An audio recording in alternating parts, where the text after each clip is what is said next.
കേൾക്കുന്നു. കേൾക്കുന്നുണ്ടോ? കേൾക്കുന്നുണ്ട്. ആ, ഇന്നെന്താണ് അവിടെ മീറ്റിംഗ് ഉണ്ടായി? അല്ല, ഇന്ന് തിരുവനന്തപുരത്ത് ഇന്നും ഉണ്ടായിരുന്ന save Gaza. Save Gaza ലോകത്തൊട്ടാകണ്ടല്ലോ.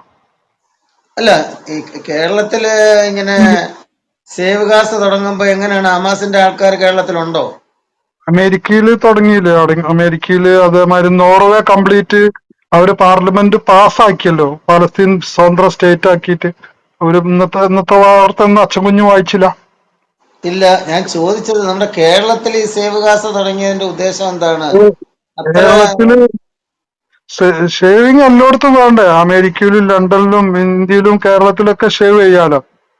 Shave അങ്ങനെ ചെയ്യണതിന് എന്താ കുഴപ്പമില്ല.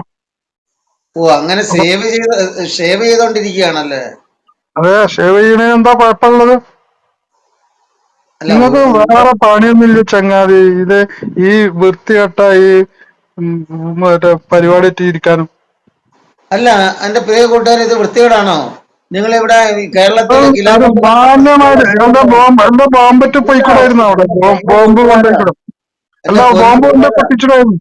ഈ അവര് അങ്ങനെ മീറ്റിംഗ് കൂടിയാലും ഭയങ്കര ക്ഷീണം ഉണ്ടെങ്കിലും 4 ബോംബ് കൊണ്ട് പൊട്ടിച്ചുവിടായിരുന്നു. ഇപ്പൊ 5 ആളങ്ങൾ തട്ടിയില്ലേ? എന്റെ പൊന്നു അതേപോലെ കൂട്ടുകാരാ. എന്ത് പൊന്നു കൂട്ടുകാരാ, നിങ്ങൾക്ക് ശരിക്കും ഒരു മനുഷ്യത്വം ഉണ്ടോ ചങ്ങാതി? അല്ല, മനുഷ്യത്വം. മനുഷ്യത്വം അതാ ഞാൻ ചോദിക്കുന്നത്. ഉലമാക്കളെല്ലാം കൂടെ ഇപ്പം അടുത്ത കൊടി പിടിച്ചല്ലോ തിരുവനന്തപുരത്ത്. അതന്നെ പറയുന്നത്. ഇല്ല, ഉലമാക്കളല്ല, അമേരിക്കയിൽ അതാ ജനങ്ങൾ മുഴുവൻ ഇറങ്ങിയിട്ടുണ്ട്. നോർവേ കംപ്ലീറ്റ് നിയമം പാസ്സാക്കി അവര് പാർലമെന്റിൽ. ഇന്നത്തെ എങ്ങനെ പത്രത്തിൽ ഉലമാക്കൾ അവരവിടെ ഇവിടെ കേരളത്തിൽ കൊടി പിടിക്കുമെന്നോ? അതല്ല ഉലമാക്കൾ കേരളത്തിൽ കൊടി പിടിക്കുമെന്നോ? അവിടെ എന്തോ അവിടെ പാസ്സാക്കിയോ? അതിപ്പോ അച്ഛന്മാര് കണ്ടില്ല ലോഹട്ട് കണ്ട് നടക്കുന്ന. അതിനെന്താ കുഴപ്പമുള്ളത്? ലോഹട്ട് നടക്കാൻ പാടില്ലാന്നുണ്ടോ? അപ്പൊ അല്ല, ഞാൻ ഒരു കാര്യം ചോദിക്കട്ടെ, നിങ്ങൾക്ക് ഈ ഖിലാഫത്ത് ഭരണം വരുന്നതിനുള്ള ആഗ്രഹത്തിലിരിക്കുന്ന ആളാണോ നിങ്ങള്? ഇപ്പൊ ഖിലാഫത്തിന് ഇപ്പൊ ആരാ ഇവിടെ വാദിച്ചത്? അച്ഛൻകുഞ്ഞിന്റെ പേടിയായിരിക്കും അല്ലേ? ഞങ്ങളാരും വാദിക്കണില്ലല്ലോ. ഖിലാഫത്ത് ഇത് ഭരണം അതൊക്കെ അല്ല, 10 വർഷത്തിനുള്ളില് ആരാ ബാലുശ്ശേരി വാദിക്കുന്നത്? എണ്ണം അത് ബാലുശ്ശേരി എണ്ണം പറഞ്ഞ് 10 നിങ്ങൾ വർഷത്തിനുള്ളില് പറഞ്ഞ് പ്രചരിപ്പിക്കുന്നതല്ലേ? ആരാ ഇവിടെ? ബാലുശ്ശേരി എണ്ണം മറ്റേ പറഞ്ഞതോ 10 വർഷത്തിനുള്ളില് ഈ ഒരു ഇസ്ലാമിക രാജ്യമാക്കുമെന്ന് പറഞ്ഞ് ആര് പ്രചരിപ്പിച്ചത്? അത് മറ്റേ ഒരു ഇവിടുത്തെ DGP ആയിരുന്ന അലക്സാണ്ട്രാ പറഞ്ഞിട്ടുള്ളത്. ഏത് അല്ലെങ്കിൽ മറ്റേ VS അച്യുതാനന്ദനാ പറഞ്ഞത്. നിങ്ങളെപ്പോലുള്ള ആൾക്കാർ 10 ഇവിടെ ആരും വർഷത്തിനുള്ളില് ഇവിടെ ബാലുശ്ശേരി ആരും എണ്ണം? അല്ല, ബാലുശ്ശേരി എണ്ണം പറഞ്ഞത് കേട്ടില്ലായിരുന്നോ? ആലുശ്ശേരി അണ്ണൻ എന്ത് പറഞ്ഞു? 10 വർഷം, സത്യം. അതായത് നിങ്ങളെ എല്ലാവരും ഈ ഉലമാക്കളെല്ലാം കൂടെ ഒരുമിച്ചൊന്ന് കൂടാന്നെങ്കിൽ 10 വർഷത്തിനുള്ളില് നമ്മൾ കേരളം ഒരു ഇസ്ലാമിക രാജ്യമാക്കുമെന്ന്. അതൊക്കെ തലക്ക് വെളിയില്ലാത്തോണ്ട് പറയുന്നതാണ്. അങ്ങനെ അപ്പൊ അത് പറഞ്ഞു കഴിഞ്ഞ് അത് എന്താ ആ സമയത്ത് വിലവേടൊന്നും ഇല്ലായിരുന്നോ? നിങ്ങൾ അങ്ങനൊന്നും ആരും പറഞ്ഞിട്ടില്ല. നിങ്ങൾ ഇല്ലാത്ത കളവുകൾ പറഞ്ഞു ഇവിടെ ജനങ്ങളെ കളവ് തെറ്റിദ്ധരിപ്പിച്ച. പറയുന്നു. നിങ്ങൾക്ക് വേറെ പണിയൊന്നുമില്ലേ ഭായി? ഏ സുഖമായിട്ട് ആരോ പറഞ്ഞു ഇല്ലാത്ത വളവാണ്. നിങ്ങൾ അച്യുതാനന്ദൻ പറഞ്ഞത് മറന്നുപോയോ? അച്യുതാനന്ദൻ പറഞ്ഞത് പോട്ടെ, ഈ മുജാഹിദ് ബാലുശ്ശേരി എന്ന് പറയുന്ന അയാള് പറഞ്ഞ കിടപ്പുണ്ടല്ലോ.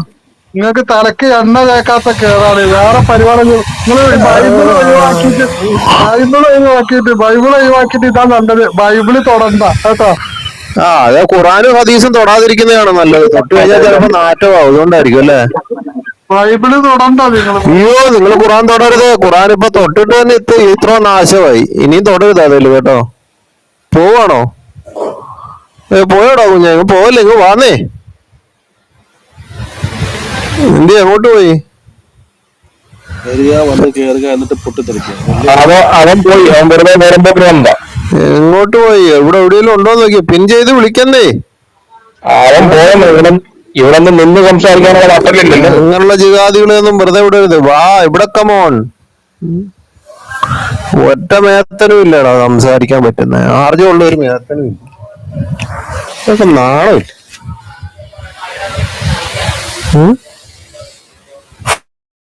എന്റെ കൂട്ടുകാരൻ വന്ന് ഇവിടെ ഒരു ഖിലാഫത്ത് ഭരണത്തെ കുറിച്ച് അവരാലോചിച്ചോണ്ടിരിക്കുക. അതിനെ ഒന്ന് വെള്ളപൂശാൻ വന്നതായിരുന്നു. കിലാവത്ത് പറഞ്ഞോ? 1921 ഊരിയ കത്തി കളഞ്ഞിട്ടില്ല എന്ന് പറഞ്ഞിരിക്കുന്ന ടീം ഇന്നല്ലെങ്കിൽ നാളെ എന്റെ അച്ഛൻ്റെ ഒക്കെ തല വെട്ടുവന്നേ കയറി വന്നിട്ട്.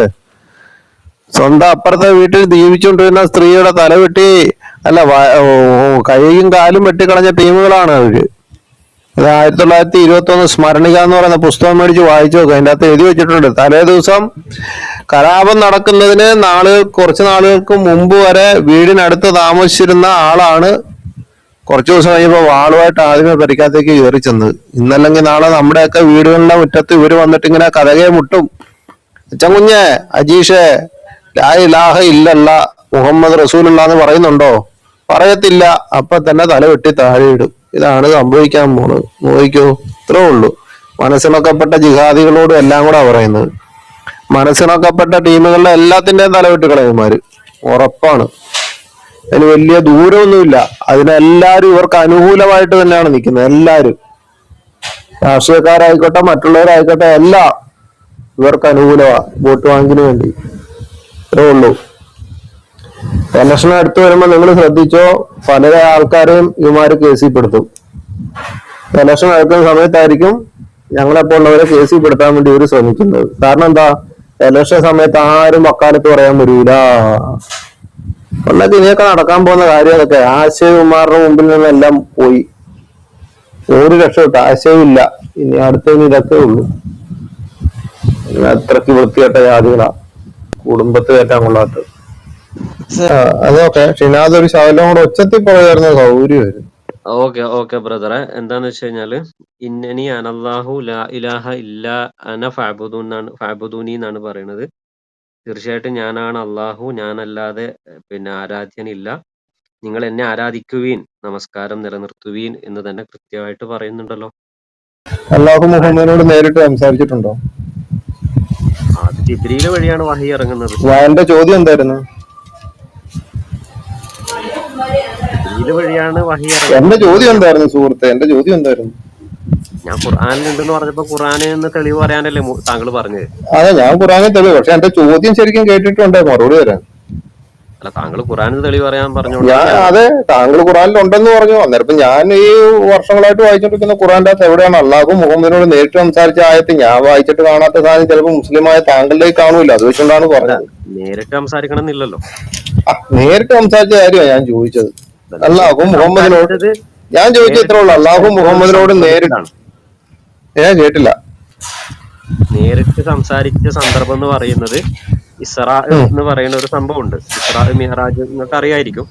മിഹ്റാജ് ആകാശ യാത്ര നടത്തിയ സമയത്താണ് നേരിട്ടുള്ള സംസാരം ഉണ്ടായത്. അങ്ങനെ അള്ളാഹു നേരിട്ട് മുഹമ്മദുമായിട്ട് സംസാരിച്ചു എന്ന് പറഞ്ഞിട്ടുണ്ടെങ്കിൽ അവൻ കള്ളനാണെന്ന് ഹദീസിന്റെ അകത്ത് ആയിഷ പറഞ്ഞിട്ടുണ്ട്. അള്ളാനെ കണ്ട് എന്ന് പറഞ്ഞാലാണ്, സംസാരിച്ചു എന്നല്ല. കണ്ട് സംസാരിച്ചു എന്ന് പറഞ്ഞിട്ടുണ്ട്. അല്ല, അത് കണ്ടു എന്നാണ്. നിങ്ങൾ ഹദീസ് പരിശോധിച്ച് നോക്കിക്കോളൂ. ആരെങ്കിലും റസൂൽ അള്ളാഹുവിനെ കണ്ടു എന്ന് പറയുകയാണെങ്കിലാണ് അങ്ങനെ പറഞ്ഞിട്ടുള്ളത്. പിന്നെ വെച്ചാല് മുസ്ലിങ്ങളുടെ ഒരു വിശ്വാസ പ്രകാരം റസൂല് തന്നെ പറയുന്നത് എനിക്ക് ജിബ്രീൽ വഴി ആണ് അള്ളാഹു. ആ വിശ്വാസത്തിൽ നിൽക്കുന്ന താങ്കൾ അങ്ങനെയാണ് സുഹൃത്തെ. ഇപ്പൊ ഖുറാന്റെ അകത്ത് ഇത് ഉണ്ടെന്ന് പറഞ്ഞിട്ട് എന്റെ അടുത്ത് തെളിവ് തരാന്ന് പറഞ്ഞ്, അന്നേരം ഞാൻ ആ തെളിവ് കള്ളത്തരമാണെന്ന് പറയാൻ വേണ്ടി തന്നെയാണ്, താങ്കളെ കൊണ്ട് പറയിപ്പിക്കാൻ വേണ്ടി തന്നെയാണ് ഞാൻ എന്ത് ചെയ്തത്, എടുത്തോളാൻ പറഞ്ഞത്. മകൻ മനസ്സിലായോ? മനസ്സിലായില്ല, എനിക്ക് മനസ്സിലായില്ല. കാരണം ഖുറാനിൽ താങ്കൾ പറഞ്ഞല്ലോ തെളിവ് തരാൻ. ഖുറാന്റെ അകത്ത് തെളിവില്ലല്ലോ. അള്ളാഹു മുഹമ്മദിനോട് നേരിട്ട് സംസാരിച്ചിട്ടില്ലല്ലോ. പിന്നെ ഖുറാന്റെ ആയത്തുമായിട്ട് താങ്കൾ വന്നു കഴിഞ്ഞാൽ അത് കള്ളത്തരമായില്ലേ? എനിക്ക് താങ്കൾ പറഞ്ഞത് എനിക്ക് കൃത്യം മനസ്സിലായിട്ടില്ല. എന്ന് വെച്ചാൽ അള്ളാഹു മുഹമ്മദിനോട് നേരിട്ട് ഖുറാനിൽ എവിടെയെങ്കിലും ഞാൻ ദൈവമാണ്, നിങ്ങൾ എന്നെ ആരാധിക്കണമെന്ന് നേരിട്ട് പറഞ്ഞിരിക്കുന്ന ഒരു ആയത്ത് തരാമോ എന്ന് ചോദിച്ചപ്പോൾ താങ്കൾ പറഞ്ഞു ഖുറാന്റെ അകത്ത് ഉണ്ടെന്ന് പറഞ്ഞു. സൂറത്ത് താഹയ്ക്കകത്ത് എടുത്തുകൊണ്ട് വന്നിട്ട് പറഞ്ഞു ഇതാണെന്ന് സംഭവം എന്ന് പറഞ്ഞു. അള്ളാഹു മുഹമ്മദിനോട് നേരിട്ട് സംസാരിച്ചിട്ടില്ല, മലക്ക് വഴിയാണ്. അതങ്ങ് പറഞ്ഞാൽ പോരായിരുന്നു. മലക്ക് വഴി. അന്നേരം അള്ളാഹു മുഹമ്മദിനോട് നേരിട്ട് സംസാരിച്ചിട്ടില്ല, ശരിയല്ലേ? നേരിട്ട് സംസാരിച്ചത് ഒറ്റ സന്ദർഭത്തിൽ മാത്രമാണ്. അതിന്റെ തെളിവ് എന്താ? ഒറ്റ സന്ദർഭത്തിൽ എങ്ങനെ സംസാരിച്ചു എന്നുള്ളതിന്റെ ഇസ്രാ മിഹ്റാജിന്റെ സമയത്ത് ഇത് നിങ്ങൾ ചോദിക്കുന്ന ഒരു ഉത്തരല്ല, അത് മനസ്സിലായില്ലേ? അത് ഒരു തവണ സംസാരിച്ചു എന്നുള്ളതാണ്. അത് തന്നെ. അത് എവിടെ സംസാരിച്ചത്? അത് ഇസ്രാ മിഹ്റാജിന്റെ സന്ദർഭത്തിലുണ്ട്. സംസാരിച്ചതിന്റെ എന്തരാവോ? ഞാൻ തരാവേ, ഒന്ന് വെയിറ്റ് ചെയ്യേണ്ടി വരും, ഞാൻ എടുക്കാം, കുഴപ്പമൊന്നുമില്ല, തെളിവ് തരാം. പക്ഷെ അതിൽ എനിക്കൊരു കാര്യം പറയാനുള്ള വെച്ചാല്, മുസ്ലിങ്ങളുടെ വിശ്വാസപ്രകാരം തന്നെ താങ്കൾ ചോദിക്കുന്ന ചോദ്യത്തിലുള്ള ഒരു പ്രശ്നം ഞാൻ മനസ്സിലാക്കിയത്, മുസ്ലിങ്ങൾ ഒരിക്കലും അള്ളാഹു റസൂലിന് നേരിട്ട് വന്നിട്ട് എന്നെ ആരാധിക്കുന്നു പറഞ്ഞു എന്ന് മുസ്ലിങ്ങൾ ആരും വിശ്വസിക്കുന്നേ ഇല്ല. ആ അതാണ് അത് താങ്കൾ അത് വിശ്വാസമില്ല, താങ്കൾക്ക് ആ വിശ്വാസമില്ലെങ്കിൽ പിന്നെ ഖുറാന്റെ അകത്തുണ്ടെന്ന് പറഞ്ഞ എന്താ അർത്ഥത്തില? അതാണ് വിശ്വാസം. കാരണം അള്ളാഹു ജിബ്രീലിനെ പറഞ്ഞയക്കുമല്ലേ. അതെ, ആർക്കും നേരിട്ടല്ലല്ലോ. ഞാൻ ഷിനാദിനോട് പറയാണ് ഇന്ന ആളിനോട് പോയി സംസാരിക്കുന്ന പറയുമ്പോ ഞാൻ നേരിട്ടല്ലല്ലോ സംസാരിക്കുന്നത്, എനിക്ക് വേണ്ടി ഷിനാദല്ല പോയി സംസാരിക്കുന്നത്. നേരിട്ടുള്ള സംസാരം അവിടെ നടക്കുന്നില്ലല്ലോ. നേരിട്ട് സംസാരിച്ചെങ്കിലും കുഴപ്പമില്ലല്ലോ, താങ്കളുടെ കണ്ടന്റ് എത്തിയല്ലോ. എവിടെ കണ്ടന്റ്? ആ കണ്ടന്റിൽ എത്തിയിട്ടില്ലാന്നേ. അതെങ്ങനെ എത്തുന്നത്? ഞാൻ ചോദിച്ച ചോദ്യം അള്ളാഹു മുഹമ്മദിനോട് നേരിട്ട് പറഞ്ഞിട്ടുണ്ടോ ഞാൻ ദൈവമാണ്, നിങ്ങൾ എന്നെ ആരാധിക്കണമെന്ന്? ഇനി സൂറത്ത് താഹ 20-ാം അധ്യായത്തിന്റെ അകത്ത് അള്ളാഹു ആരോടാ ഈ പറഞ്ഞത്? ഇനി അനല്ലാന്ന് പറയുമ്പോ അത് ആരാ പറഞ്ഞത്? ആരാണ് പറഞ്ഞത് ഒന്ന് പറഞ്ഞേ. അത് അള്ളാഹു അല്ലല്ല, ആരോടാ പറഞ്ഞതെന്നാ ഞാൻ ചോദിച്ചത്. അത് പ്രവാചകനോട് പറയുന്നു. പക്ഷെ ഏത് പ്രവാചകനോട്? മുഹമ്മദ് നബിയോട് പറയുന്നു. ആര് പറഞ്ഞു? താങ്കൾ അതിന്റെ 9-ാമത്തെ ആയത്തൊന്ന് വായിച്ചു നോക്കിയേ, ആരോടാ പറയുന്നതെന്നറിയാം. അതെ, ഇത് കഥ പറയാണ്. മൂസാ നബിയെ കുറിച്ചുള്ള കഥയാണ് പറയുന്നത്. കഥയാണ് പറയുന്നത്. കഥ ആരോട് പറയുന്നതല്ല, ഈ പറഞ്ഞതാ. ഈ കഥയ്ക്കകത്ത് പ്രവാചകനോടാണ്. അല്ലെന്നേ, ഈ കഥ പറയുന്ന ആരോടാണ്? ഈ കഥയ്ക്കകത്ത് ആരൊക്കെ തമ്മിലാ സംസാരം? ഞാൻ പറയാം, ഞാനതൊന്ന് ക്ലിയർ ചെയ്ത് തരാം. ഈ ശരി പറയാം. അത് മൂസാ നബിയുമായി ബന്ധപ്പെട്ട കഥയാണ് പറയുന്നത്. ആ കഥ അങ്ങനെ തന്നെ റസൂലിനോട് പറയാണ്. ഇപ്പൊ ക്ലിയർ, റസൂലിനോടാണ് പറയുന്നത്. അല്ല, ഇത് മൂസാ നബിക്ക് കൊടുത്തിട്ട് മൂസാ നബി പറയുന്നതല്ല ഖുറാനിലുള്ളത്. മൂസാ നബിയുമായി നടന്ന സംഭവം റസൂലിനോട് പറഞ്ഞിട്ട് റസൂല് പറഞ്ഞതാണ്. എന്ത് റസൂലാണ് അത് ഖുർആനായിട്ട് നമുക്ക് പറഞ്ഞു തരുന്നത്.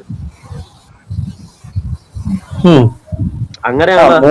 അല്ലല്ല, മുഹമ്മദിനോട് അള്ളാഹു എപ്പോഴും സംസാരിച്ചിട്ടില്ലല്ലോ.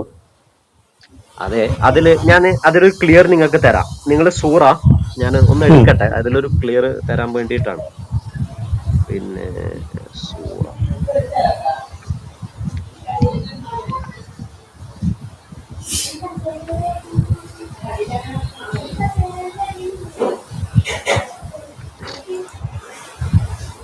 സൂറ 42 അധ്യായം 42 51-ാമത്തെ വചനമുണ്ട്. 42-51. അതില് പറയുന്ന അതാണ് ഒരു ബേസിക് ആയിട്ടുള്ള, ഇപ്പൊ റസൂലുമായിട്ട് എങ്ങനെയാണ് സംസാരിക്കുക എന്നതിനെ കുറിച്ച് പറയുന്ന ബേസിക് ആയിട്ട് അവിടെയാണ് പറയുന്നത്. എന്ത് പറയുന്നു? അതില് വെച്ചാല് അത് നിങ്ങൾ വായിച്ചാൽ തന്നെ മനസ്സിലാവും. ഞാൻ പറയാം. മമാക്കാനലി ബഷരിൻ അയുക്കല്ലിമുഹുല്ലാഹു ഇല്ലാ വഹയ്യൻ വറാഇ ഹിജാബ്. അതാണ് പറയുന്നത്. വെച്ചാല് ഒരു മനുഷ്യനെ അള്ളാഹുമായി സംസാരിക്കുന്നത് ഒരു ഹിജാബ്, ഒരു മറയുടെ പിന്നിൽ നിന്നുകൊണ്ടാണ്. ഔ യുർസില റസൂലൻ, അല്ലെങ്കിൽ ഒരു റസൂലിനെ, ഒരു ദൂതനെ അയക്കും. എന്നിട്ട് അള്ളാഹുവിന്റെ അനുമതി പ്രകാരം എന്താ പറയാ ദിവ്യബോധനം അറിയിച്ചു കൊടുക്കും. അപ്പൊ മൂസയോട് സംസാരിച്ച എങ്ങനെയാണ്? മൂസയോട് സംസാരിച്ച ഒരു മറയ്ക്ക് പിന്നിൽ നിന്നാണോ?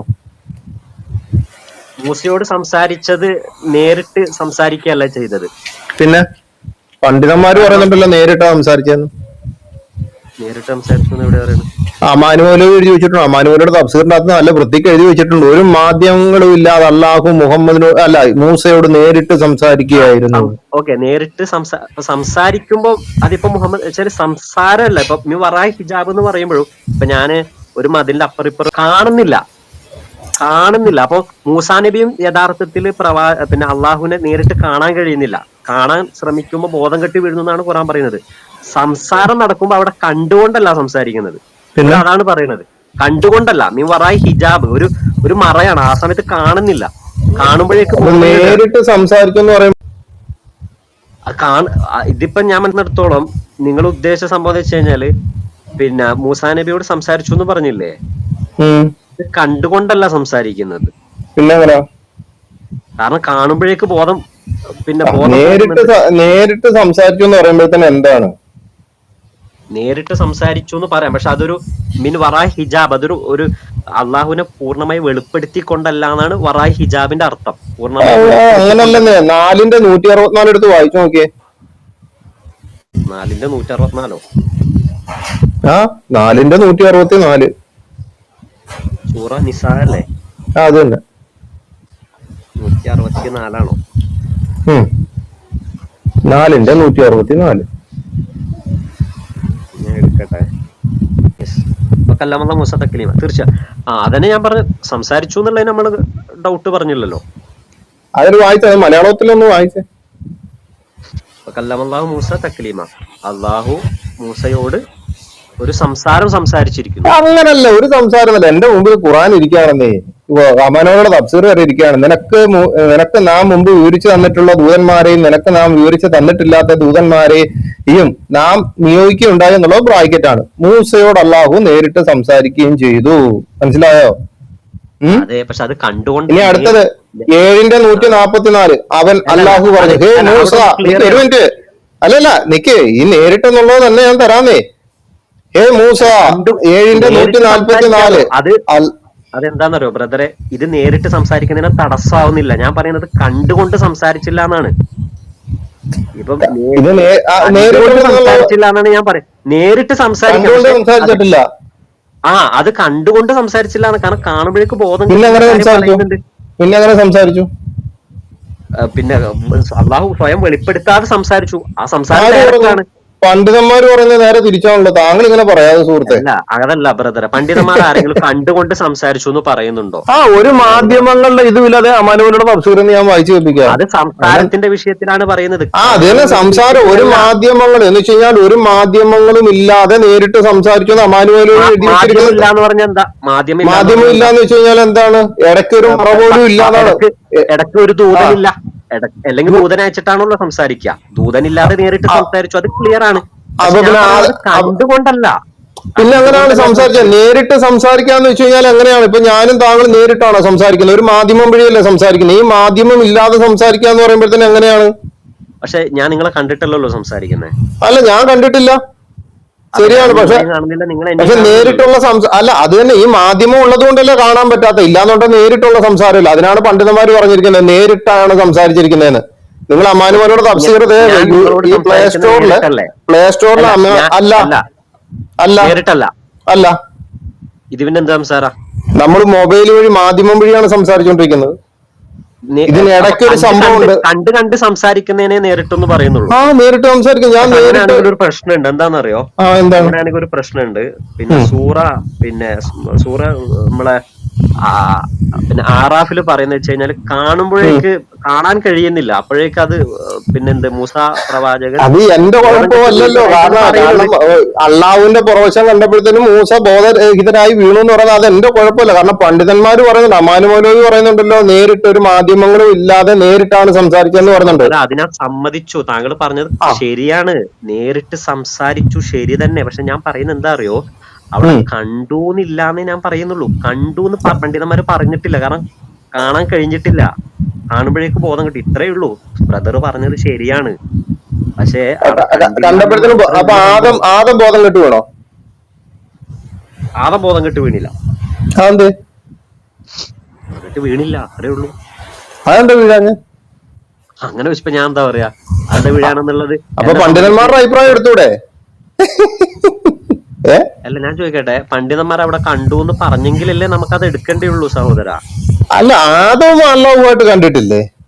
കാരണം എന്താന്ന് ആദം അള്ളാഹുമായിട്ട് കണ്ടിട്ടുണ്ട്. ഞാൻ പറഞ്ഞു വെച്ച് കഴിഞ്ഞാല് അടുത്ത വിഷയം എന്ന് അറിയോ ബ്രദർ മൂസ പ്രവാചകനെ കുറിച്ചിട്ടല്ലേ ഉദ്ധരിച്ചത്. പക്ഷെ അവിടെ പ്രശ്നം വരുന്നത് ഇത്രയേ ഉള്ളൂ. കാരണം മൂസ പ്രവാചകൻ അള്ളാഹു അവതരിപ്പിച്ചേക്ക് ബോധം കെട്ടു വീണു എന്ന് പറയുന്നത് കൊണ്ടാണ് അവിടെ പ്രശ്നം വരുന്നത്. അങ്ങനെ തന്നെ ആയത്തുണ്ടല്ലോ, അതുകൊണ്ടാണല്ലോ പ്രശ്നമുള്ളത്. അവിടെ ആയിക്കോട്ടെ, അവിടെ അത് ഒരു സ്ഥലത്ത് ഇങ്ങനെ പറയുമ്പോൾ മറ്റൊരു സ്ഥലത്ത് അങ്ങനെ പറഞ്ഞിട്ടുണ്ടെങ്കിൽ അത് വൈരുദ്ധ്യമാണ്. അല്ലെന്നുണ്ടെങ്കിൽ പണ്ഡിതന്മാർക്ക് പറ്റിയ അബദ്ധമാണ്. അതെന്താ വൈരുദ്ധ്യം?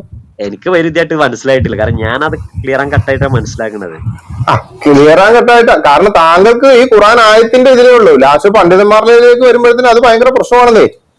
ഇല്ല ബ്രദർ, എന്താ വെച്ചാല് എനിക്ക് സംഭവം ക്ലിയർ ആണ്. പിന്നെ സംസാരിച്ചു, നേരിട്ട് സംസാരിച്ചു. പക്ഷെ എന്ത് കണ്ടിട്ടില്ല എന്നുള്ള പ്രശ്നമുള്ളൂ. എവിടെ കണ്ടിട്ടില്ലാന്ന് ഞാൻ പറയേണ്ടത് മൂസ പ്രവാചകൻ അള്ളാഹുവിനെ കണ്ടു എന്ന് പറയുന്നില്ല. കാരണം അത് ഖുർആനിൽ തന്നെ പിന്നെ പറയുന്നുണ്ട്, വെളിപ്പെടുമ്പോഴേക്ക് ബോധം കിട്ടും എന്നുള്ളത്. മനസ്സിലായല്ലോ? പിന്നെ അവിടെ ഒരു സംഭാഷണം നടക്കുന്നില്ലല്ലോ. അത് ഈ ബോധം കെട്ട് വീണു എന്ന് പറയുന്ന ആയത്തൊന്നെടുത്തേ ബ്രദർ. പിന്നെ 143 വചനമാണ് വരുന്നത് കേട്ടോ ബ്രദർ. 7-ാമത്തെ സൂറയാണ്. 7-ാമത്തെ സൂറ. ബ്രദറെ എനിക്കൊന്ന് കുറച്ചുകൂടി കാമ്പുള്ള ചർച്ചയിലേക്ക് പോകുന്നതാണ് നല്ലത്. ഇനി ഏതാ കാമ്പുള്ള ചർച്ച? ഏതാണ്? മുഹമ്മദിന്റെ ജീവചരിത്രമാണ്. മുഹമ്മദ് നബിനെ കുറിച്ച് എന്താ പറയാനുള്ളത്? മുഹമ്മദ് നബി എന്ന് വെച്ച് കഴിഞ്ഞാൽ പലസ്തീൻ വിഷയത്തെ കുറിച്ച് എന്താ പറയണത് നിങ്ങൾ? പാലസ്തീൻ എന്ന് പറയുന്നത് ഒന്നാന്തരം തരികിട തീം, അത്രേ ഉള്ളൂ, വേറെ ഒന്നുമില്ല. പക്ഷെ ഞാൻ ബ്രദർ ഒരു കാര്യം ചോദിക്കട്ടെ, ഇപ്പൊ എന്തായാലും ഇപ്പം ഇസ്രായേൽ ചെയ്തുകൊണ്ടിരിക്കുന്നതിനെ പറ്റി എന്താ ബ്രദർ പറയുന്നത്? ഇസ്രായേൽ 7-ാം തീയതി ഹമാസ് ചെയ്തതിനെ പറ്റി എന്താ താങ്കൾക്ക് പറയാനുള്ളത്? തുടക്കം അവിടുന്നാണല്ലോ, ബാക്കിയുള്ള പുറകോട്ടെല്ലാം വിട്ടേര്. ഈ 7-ാം തീയതി ഇവര് ചെയ്തത് എന്താണെന്നൊന്ന് പറഞ്ഞു. ഓക്കെ, ഞാൻ ഒരൊറ്റ കാര്യം പറയാം. 7-ാം തീയതി ഹമാസ് ചെയ്തത് ഇനി വളരെ മോശമാണ് എന്ന് വെച്ചാൽ പോലും ഇപ്പോൾ ഇസ്രായേൽ ചെയ്യുന്ന കുട്ടികളെ കൊല്ലുന്നത് ശരിയാണോ എന്നാണ്. അല്ല, ഹമാസ് അന്നേരം ചെയ്തപ്പോ കുട്ടികളാരും മരിച്ചില്ലായിരുന്നു അല്ലേ? അല്ല, കുട്ടികളെ കൊന്നിട്ടുണ്ടെങ്കിൽ തെറ്റാണ്. അതെനിക്ക് കൃത്യമായ ഡാറ്റാസും കാര്യങ്ങളൊന്നും അറിയില്ല. പക്ഷെ അന്ന് കുട്ടികളെ കൊന്നിട്ടില്ല എന്നാണ് ഒരു മുസ്ലിം വാദിക്കുന്നുണ്ടെങ്കിൽ അവൻ മനുഷ്യനല്ല. കാരണം എന്താ അറിയോ? തലയെ അറത്തിട്ട് എനിക്ക് പറഞ്ഞേക്ക്, ഹമാസ് തീവ്രവാദികൾ അവിടെ കയറി കുട്ടികളെ തലയറുത്ത് വന്നിട്ടുണ്ട് പറയുന്നൊക്കെ. ഞാൻ പറയുന്നത് ഹമാസ് എന്നല്ല, അതാണ് ക്ലിയർ ഉള്ളത്. ഹമാസ് എന്നല്ല, ഏത് മുസ്ലിമും പിന്നെ ഒരു കുട്ടി എന്ന് പറഞ്ഞാല് നിരപരാധിയല്ലേ, എന്തേലും അറിയോ, അങ്ങനെ കൊല്ലുന്നതിന്റെ കാര്യം തെറ്റാണ്. അതുപോലെ തന്നെയാണ് ഇസ്രായേൽ ഫലസ്തീനിലെ കുട്ടികളെ കൊല്ലുന്നുണ്ടെങ്കിലും അത് തെറ്റാണെന്നാണ് ഞാൻ പറയുന്നത്. തുടങ്ങി വെച്ചതാരാ? അല്ല, തുടങ്ങിയാലും റിട്ടേൺ അടിക്കുമ്പോൾ നമ്മുടെ കുട്ടികളെ ബലിയാണ്. അതെങ്ങനെ അറിയാൻ പറ്റുന്ന? എന്നാ പിന്നെ അവർക്ക് ഇതേ മാനദണ്ഡം അവർക്കില്ലായിരുന്നോ? ഇന്ത്യ ഇന്ത്യ പാകിസ്ഥാൻ വിട്. കാരണം ഞാൻ ചോദിക്കുന്നത് ബ്രദറെ, എനിക്ക് മനസ്സിലാവുന്ന, ഞാൻ മനുഷ്യനാണെന്നേ. താങ്കൾക്ക് ഞാൻ പറയുന്നത് മനസ്സിലാവുന്നില്ലെങ്കിൽ ഞാൻ മനസ്സിലാവുന്ന രീതി ഞാൻ പറഞ്ഞുതരാം. ഞാൻ ഖുർആൻ ആയത്തും ഹദീസും വെച്ചുകൊണ്ട് ഞാൻ പറഞ്ഞുതരാം. കുട്ടികളെ കൊന്നുകൊണ്ട് മുഹമ്മദ് നടത്തിയ തേർവാഴ്ചകൾ ഞാൻ വായിച്ചുകൊണ്ട് ഹമാസ് നടത്തി ഞാൻ പറഞ്ഞുതരാം. അതിലേക്കൊന്നും പോകരുത്. ഞാൻ ചോദിക്കുന്നത് ഇത്രേ ഉള്ളൂ, ഈ ഹമാസ് തീവ്രവാദികള് ഇവന്മാര് വന്നിട്ട് ഈ കൊച്ചു കുട്ടികളെ കൊന്നതിനെ പറ്റി താങ്കളുടെ അഭിപ്രായം എന്താ? അന്നേരം ഇപ്പൊ ആ കൊന്നവര്, ആ കൊല്ലാൻ വേണ്ടി വന്നവന്മാരെയാണ് ഇപ്പൊ പിടിച്ചോണ്ടിരിക്കുന്നത്. ഇവരെന്തിനാ ഈ ഹോസ്പിറ്റലിന്റെ അടിയിൽ കൊണ്ട് ഈ തുരങ്കം ഉണ്ടാക്കി ആയുധ ശേഖരം വെക്കുന്നത്? ആ ആയുധ ശേഖരം നശിപ്പിക്കുമ്പോഴല്ലേ കുട്ടികള് ബോംബിടുമ്പോഴത്തേനും കുട്ടികളെ എടുത്ത് മാറ്റണമെന്ന് ആർക്ക് പറയാൻ പറ്റും? ആദ്യമേ ഇസ്രായേൽ ചെയ്യുന്നതിന്റെ ഒരു നീതി ഞാൻ പറഞ്ഞുതരാം. ആദ്യമേ ഏത് സ്ഥലമാണോ ബോംബിടുന്നത് അവിടെ ആദ്യമേ മെസ്സേജ് കൊടുക്കും, നിങ്ങൾ ഇവിടുന്ന് മാറിക്കോളെ. അൽഷിഫ ഹോസ്പിറ്റൽ എന്ന് പറഞ്ഞാൽ ഏതാണ്ട് എല്ലാ ആടുന്ന ഹോസ്പിറ്റലും പോകുമ്പോൾ ആകെ ഒരു നല്ല ഒരു ഹോസ്പിറ്റലാണ് അവിടെ ഉള്ളത്. അവര് വന്ന് ചെക്ക് ചെയ്തില്ല. അവര് ഇപ്പോഴാണ് ലാസ്റ്റ് വന്ന് ചെക്ക് ചെയ്തത്. അല്ല, എന്ത് ചെക്കിങ് ആയിക്കോട്ടെ, ഈ 7-ാം തീയതി ആദ്യം ചെയ്താ പോരെ? ഇവര് എന്തിനാ ചെയ്യേണ്ട കാര്യം? ഇസ്രായേലിന്ന് വേണ്ട വെള്ളവും കിട്ടുന്നു, കറണ്ടും കിട്ടുന്നു, ഇതെല്ലാം മേടിച്ചെടുത്തിട്ട് ഈ 7-ാം തീയതി വന്നിട്ട് തോന്നിയാസം കാണിച്ചുകൊണ്ടല്ലേ തിരിച്ചങ്ങോട്ട് അടി കിട്ടിക്കൊണ്ടിരിക്കുന്നത്. ശരിയല്ലേ? അതിന് എന്നാ പിന്നെ അവരെന്തിനാ കുട്ടികളെ കൊന്നത്? ഞാൻ ചോദിക്കട്ടെ, അപ്പൊ അതിനു വേണ്ടി ഇവിടെ ഒരു 10 കുട്ടി അധികം മരിച്ചാലും കുഴപ്പമില്ല എന്നാ താങ്കൾ പറയണേ? അല്ല, ഈ ഇസ്രായേലിന്റെ കുട്ടികളെ കൊന്ന തീവ്രവാദികളെ താങ്കൾ തന്നെ ന്യായീകരിക്കുന്നത്? ഇസ്രായേലിന്റെ കുട്ടികളെ കൊല്ലാൻ വന്ന തീവ്രവാദികളെ താങ്കൾ തന്നെ ന്യായീകരിക്കുന്നത്? ഹമാസ് എന്ന് പറയുന്ന തീവ്രവാദികളെ താങ്കൾ തന്നെ ന്യായീകരിക്കുന്നത്? സംഭവിക്കുന്നറിയോ? ഹമാസ് അത് ചെയ്തിട്ടുണ്ടെങ്കിൽ തെറ്റാണെന്ന് ഞാൻ പറഞ്ഞു കഴിഞ്ഞു. അപ്പൊ അവര് തീവ്രവാദികളാണ്. അവര് ചെയ്ത തെറ്റാണെങ്കിൽ അള്ളാഹുവിന്റെ കൂടെ ശരിക്ക് ഞാനെന്താ പറയേണ്ടത്? ഇസ്രായേലും കുഞ്ഞുങ്ങളെ കൊല്ലുന്നത് തെറ്റാണെന്ന ബ്രദർ പറയണ്ട. കാരണം കുഞ്ഞുങ്ങൾ മരിക്കുന്നത് ഏത് സൈഡായാലും ബ്രദറെ നമുക്കത് എങ്ങനെ ന്യായീകരിക്കാൻ കഴിയാ?